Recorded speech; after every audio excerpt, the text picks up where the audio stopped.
Halo guys, apa kabar kalian semua? Mimin di sini bakal melanjutkan alur cerita Sword Star. Disclaimer dulu bahwa kemungkinan besar ada perbedaan antara novel dan versi Donghuanya, tapi alur cerita utamanya tetap sama.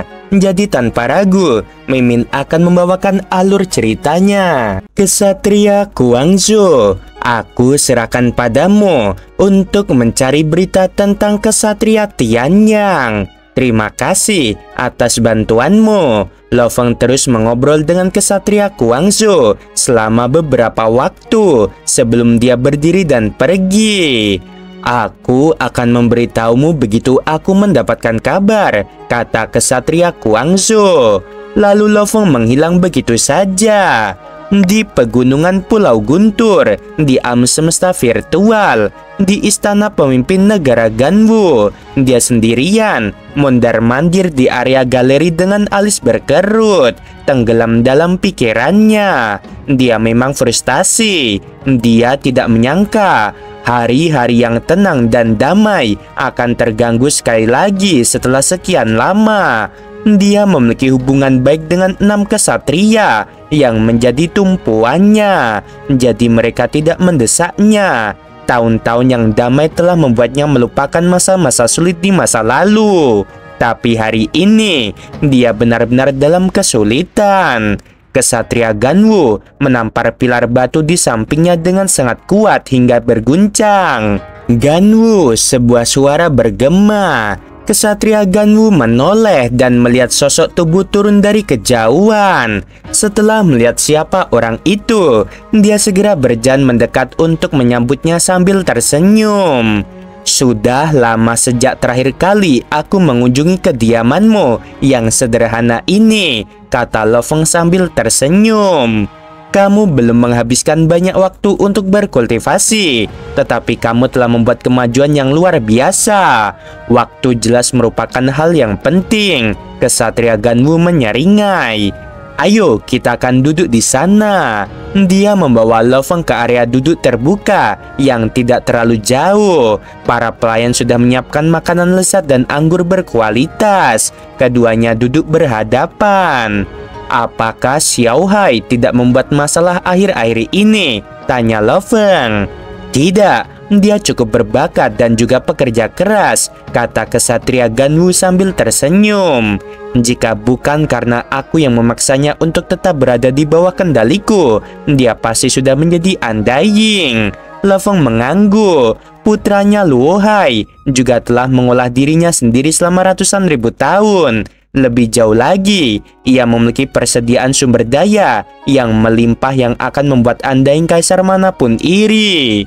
Mengingat status Lo Feng, bahkan jika putranya tidak memiliki kualifikasi yang sangat tinggi, ia masih dapat mengandalkan kekayaan sumber daya untuk menjadi seorang Undying. Selain itu, Luo Hai memang cukup berbakat dan selalu menganggap ayahnya Lo Feng sebagai panutannya. Tetapi, menjadi penguasa sektor untuk waktu yang lebih lama juga akan baik untuknya, kata Lo Feng. Akan lebih baik jika pemahaman hukumnya dapat mencapai tingkat kaisar sebelum ia mencapai terobosan. Ya, itu juga rencanaku. Kesatria Ganwu mengangguk setuju. Xiao Hai adalah satu-satunya orang yang aku khawatirkan di keluargaku, kata Lo Feng. Untungnya, aku punya kamu sebagai gurunya yang bisa membantunya selama ini. Lo Feng mengungkapkan rasa terima kasihnya. Putra sulungnya Luo Ping dan istrinya Xu Xin semuanya berada di sarang keluarga mereka. Ayahnya Luo Honggu dan ibunya Gong Xinglan telah bermain game virtual selama bertahun-tahun. Meskipun tanpa sengaja, mereka telah mencapai tahap ke-9 Master Domain. Jika mereka berusaha sedikit lebih keras, mereka akan menjadi seorang penguasa sektor. Tentu saja, dia bisa mengizinkan penggunaan sumber daya tanpa batas seperti itu. tetapi penggunaan tersebut terbatas pada orang tua, istri, anak laki-laki, dan adik laki-lakinya. Ratusan juta anggota klan keluarga Luo lainnya harus mengikuti aturan. Jika tidak, bahkan jika ada persediaan sumber daya yang melimpah, itu tidak akan cukup untuk memenuhi kebutuhan anggota klan yang tak terhitung jumlahnya. Jika mereka menghabiskan apa yang mereka miliki dengan kecepatan yang gila-gilaan, harus ada semacam sistem aturan dalam klan. Beruntungnya, Luo Hai telah menemukan jalannya ke dojo Ganwu, dan setelah itu, ia berada di bawah asuhan pendiri dojo tersebut, yaitu Ksatria Ganwu, yang menerimanya sebagai murid khusus. Lo Feng menatap Ksatria Ganwu dan berpikir tentang betapa berhutang budinya dia padanya. Ketika dia baru saja muncul di antara umat manusia dengan identitas seorang jenius, Ksatria Ganwu telah merawat keluarganya dengan sangat baik. Saat dia menjadi semakin kuat, Ksatria Ganwu memberinya lebih banyak bantuan, dan tanpa ragu, dia bahkan pergi untuk menyelamatkan Luo Hai secara langsung. Sekarang, dia adalah guru Luo Hai. Sejak awal, Ksatria Ganwu tidak meminta bantuan Lo Feng. Sebaliknya, dia telah membantu Lo Feng selama ini. Bagaimana mungkin Lo Feng tidak mengambil semua hal ini ke dalam hatinya? Itulah sebabnya dia datang ke sini. Ganwu, aku menyaksikan apa yang terjadi di pusat kota Alien Sihong, kata Lo Feng. Ekspresi Ksatria Ganwu membeku.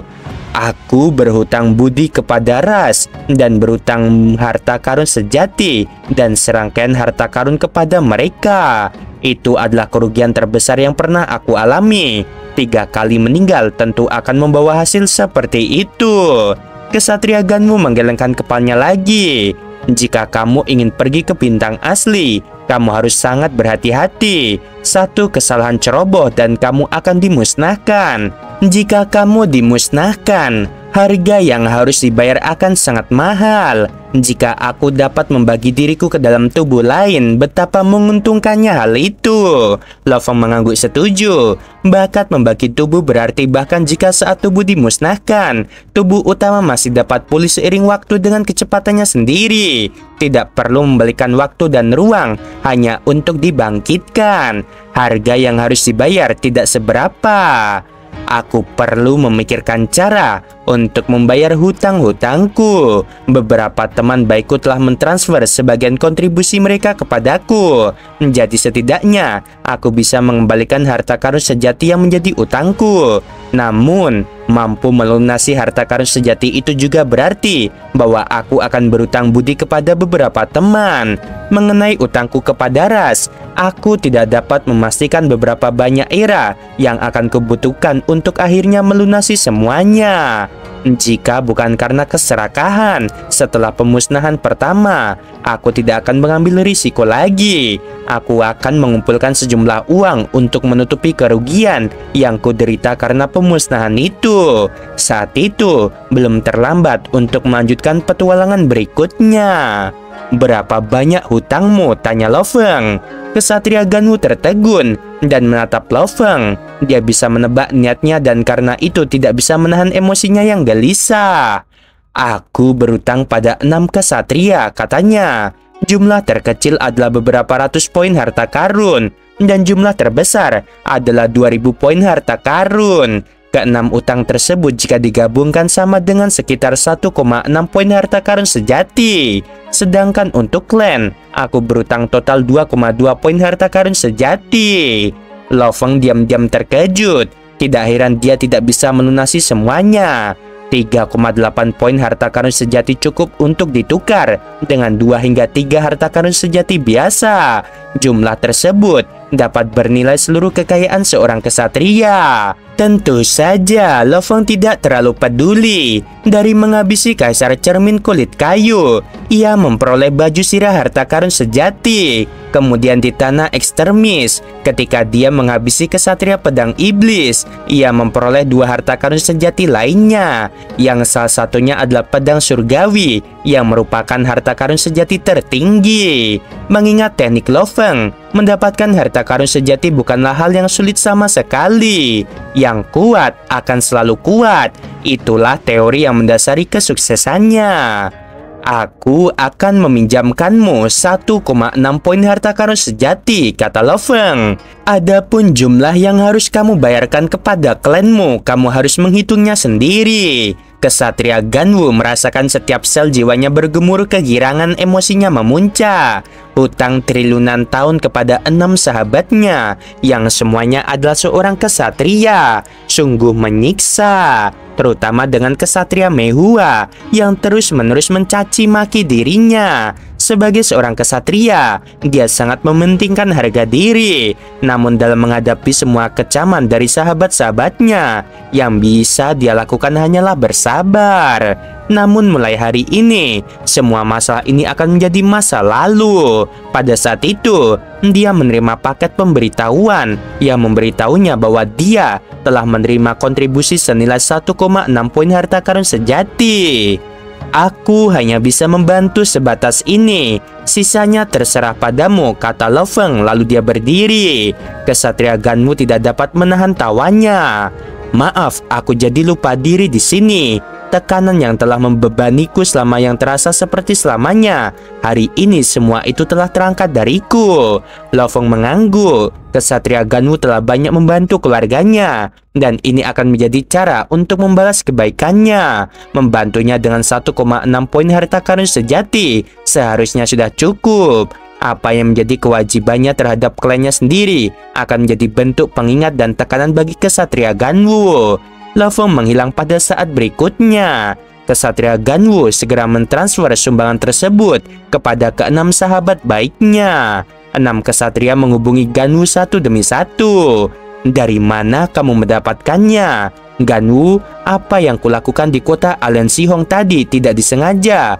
Aku hanya mengalami serangan kecemasan. Dari mana kamu mendapatkan kontribusi itu? Jika kamu benar-benar putus asa, jangan bertindak gegabah. Kesatria Ganwu sedang dalam suasana hati yang sangat baik. Jadi dia mengobrol dengan masing-masing dari keenam kesatria ini. Semua stresku hilang dalam sehari. Dia mendesah dalam hati. Kemajuan Lo Feng ini sungguh luar biasa. Dalam sekejap mata, dia bisa mentransfer 1,6 poin harta karun sejati kepadanya. Di langit berbintang di alam semesta, di tengah kegelapan, ada pusaran air angkasa yang tidak jelas. Lo Feng berdiri di tengah langit berbintang dengan sayap perak yang terbentang lebar. Armor kekuatan yang dikenakannya tampak berwarna perak. Di punggungnya terdapat pedang mutiara pemotong. Sebelumnya, aku masuk secara diam-diam, jadi tidak ada yang tahu bahwa aku Lo Feng telah memasuki bintang asli. Sekarang aku harus masuk sebagai wujud manusiaku, kesatria dari ras lain. Aku akan segera tiba. Berdasarkan informasi yang aku miliki, kata Lo Feng, selama beberapa ratus tahun pertama ketika bintang-bintang asli terbuka, kemungkinan besar akan lahir benda-benda berharga dan makhluk-makhluk agung yang telah menekan keinginan mereka untuk hidup selamanya menjadi lebih bersemangat. Hal ini menyebabkan lebih banyak pembunuhan. Namun, setelah waktu itu, hampir semua makhluk agung telah bersembunyi. Lo Feng menggoyangkan sayapnya dan mulai terbang. Ia melihat ke bawah ke tanah. Meskipun ia telah tiba di bintang asli yang lain, tidak ada perbedaan yang signifikan di antara bintang-bintang asli tersebut. Dia segera menyelam, berdiri di danau dengan kakinya, dan berjalan menuju sasaran. Lo Feng tidak perlu takut lagi pada seorang kesatria. Sedangkan untuk para Universe Master, mereka tidak bisa berteleportasi ke bintang-bintang asli. Dan jika seorang Universe Master datang, Lo Feng akan mengetahuinya. Selain itu, dengan kekuatan Lo Feng, kendali para Universe Master atas ruang dan waktu tidak membuatnya takut. Lo Feng berjalan-jalan di bintang asli, seolah-olah dia berada di taman rumahnya sendiri. Dia sedang menunggu kesempatan, dan tubuh lautan terpencilnya terhubung ke alam semesta virtual, dan menunggu kabar terbaru tentang kesatria Tianyang. 29 jam setelah Lo Feng tiba di bintang aslinya, sesosok makhluk raksasa berkepala dua berbaring di hutan. Semua matanya tiba-tiba terbuka, dan dia melihat sosok manusia terbang melintasi langit di antara dedaunan hutan. Pemimpin gerombolan cahaya berdiri dan bergumam, Bukankah itu bakat legendaris umat manusia, yaitu Lo Feng? Meskipun manusia itu telah menghabisi kaisar cermin kulit kayu, dia hanya undying. Dia paling-paling sama kuatnya dengan kesatria sekunder, dan mereka yang berani muncul di bintang-bintang asli setidaknya adalah kesatria senior. Pemimpin gerombolan cahaya sangat gembira melihat Lo Feng. Bagaimanapun, ras Purple Smelting adalah salah satu dari banyak ras yang tergabung dalam aliansi wilayah utara, dan kaisar cermin kulit yang telah dihabisi oleh Lo Feng berasal dari aliansi wilayah utara. Dia ada di sini, dan aku belum mendapatkan kabar apakah aku orang pertama yang menemukannya. Kedua kepala pemimpin gerombolan cahaya itu mendongak dan menatap Lo Feng yang terbang. Dia seorang jenius yang tak tertandingi dalam ras manusia. Aku tidak menyangka dia cukup bodoh untuk membahayakan dirinya sendiri. Dia gembira sekaligus waspada. Lo Feng pasti punya sesuatu untuk menyelamatkan dirinya. Namun setelah ragu-ragu selama 3 detik, pemimpin gerombolan cahaya mencapai suatu kesimpulan. Dia hanya undying. Bahkan jika dia memiliki kartu andalan untuk menyelamatkan dirinya, apakah itu bisa menghabisiku? Aku tidak perlu khawatir tentang apa yang dimilikinya. Dia tidak bisa mengancam hidupku. Mata pemimpin gerombolan cahaya berbinar tajam. Dia mulai mempercepat langkahnya dalam keheningan di hutan. Adapun Lo Feng, dia terbang di langit dengan kecepatan sedang dan melihat ke bawah ke tanah. Dan pemimpin gerombolan cahaya segera menyusul Lo Feng. Lo Feng tidak menyadari adanya pemimpin gerombolan cahaya pada awalnya, tetapi Lo Feng melihatnya ketika ia terbang keluar dari hutan. Pemimpin gerombolan cahaya melonjak, dan kulitnya yang sebening kristal ungu bersinar. Kedua kepalanya menoleh ke arah Lo Feng, dan matanya melotot ke arahnya. Lo Feng menunduk dan mengerutkan kening. Pemimpin gerombolan cahaya dari aliansi wilayah utara. Lo Feng segera mengenalinya dan mengeluarkan pedang mutiara pemotong. Keenam lengan pemimpin gerombolan cahaya terentang, bersinar dengan cahaya dingin, dan ketika mereka saling mendekat, lingkungan di sekitarnya terperangkap dalam domain hukum waktu yang juga mempengaruhi Lo Feng. Pemimpin gerombolan cahaya mengambil kesempatan dan menyerangnya. Dia mengerahkan seluruh tenaganya untuk melawanku, pikir Lo Feng. Dia menggunakan domain hukum terlebih dahulu. Setelah itu, dia akan mulai menyerangku. Tidak heran dia adalah seorang kesatria. Lo Feng mengangguk. Aku akan menggunakanmu untuk menguji pelatihan yang telah kujalani selama 180 juta tahun terakhir. Lo Feng yang telah membakar kekuatan dewanya mulai menggerakkan pedang di tangannya. Sementara itu, ukiran muncul di bilahnya. Ukirannya halus, elegan, dan mempesona. Saat Lo Feng mengayunkan pedang, hukum penggabungan emas dan ruang dipicu. Pemimpin gerombolan cahaya menjadi ketakutan. Cahaya itu menebas semua cahaya yang bermekaran, dan ketika pemimpin gerombolan cahaya hancur seperti semut, cahaya keemasan itu mengenai baju besi pemimpin gerombolan cahaya, dan kekuatannya begitu kuat sehingga baju besi harta karun sejati biasa hanya dapat melemahkan setengah kekuatan dari serangan itu. Suara gemuruh dari kejauhan terdengar menggema di telinga pemimpin gerombolan cahaya.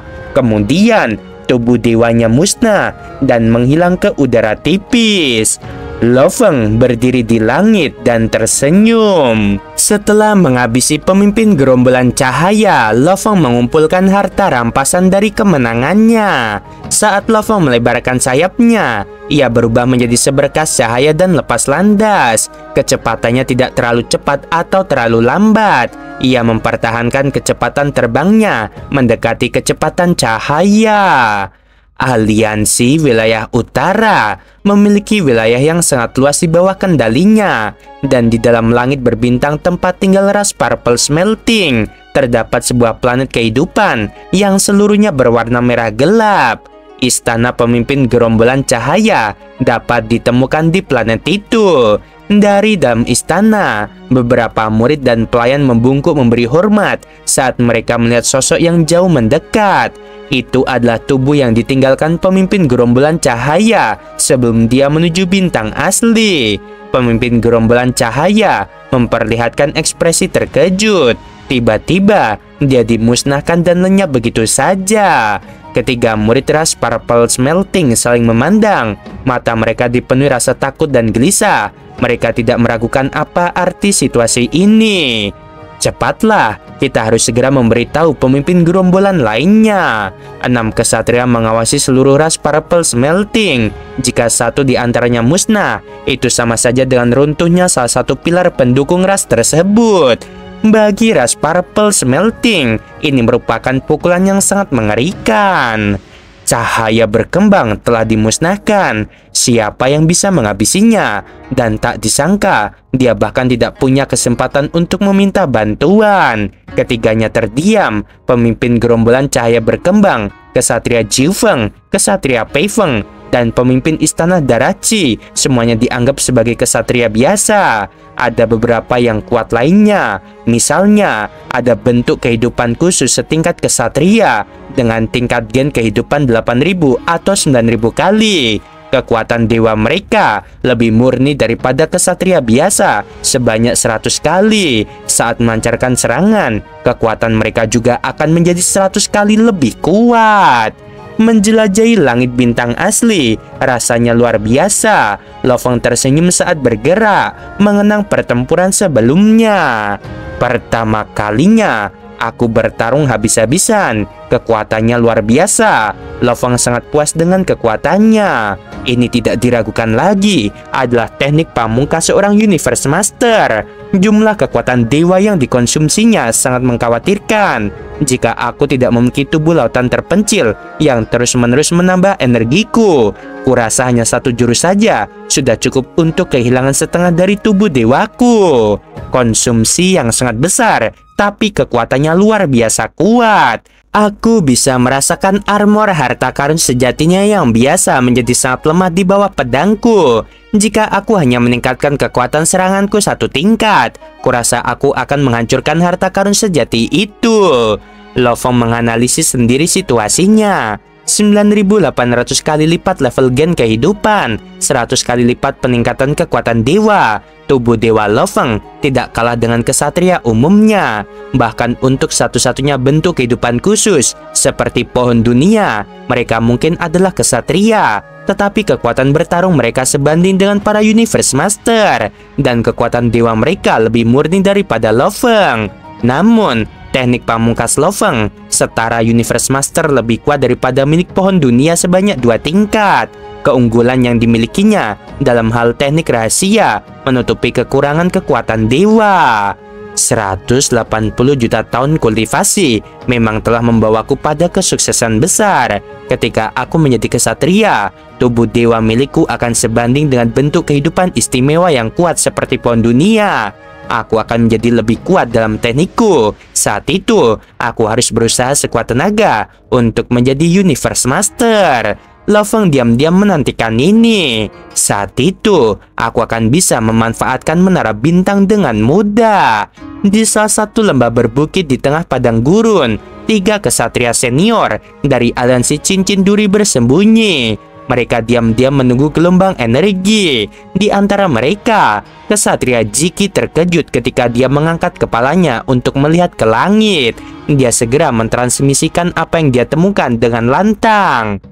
Lihat, itu adalah wujud manusia Lo Feng. 2 kesatria lainnya mendongak dengan tersentak. Dia punya sedikitnya 6 harta karun sejati, dan itu pasti harta karun sejati berjenis jiwa, dan bahkan mungkin harta karun sejati berjenis istana terbang. Kesombongannya bagus, dia adalah harta karun bergerak dalam wujud manusia. Namun, wujud manusia Lo Feng ini mungkin memiliki dukungan yang kuat. Rumput liar di sekitar mereka membuat mereka tidak terlihat.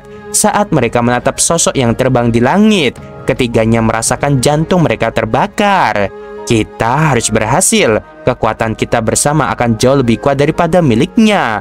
Begitu dia kabur, dia akan melesat dengan kecepatan mendekati kecepatan cahaya. Setelah itu, kita tidak akan bisa mengejarnya lagi. Aku punya rencana dan aku akan berusaha mencegahnya kabur. Oke guys, sampai sini dulu dan Mimin ucapkan selamat sahur ya. Mungkin nanti kalian nonton ini tuh udah buka sahur teman-teman. Jadi semangat puasanya ya bagi yang menjalankan. Sebelum video berakhir, Mimin mau bilang sungguh membagongkan. Terima kasih.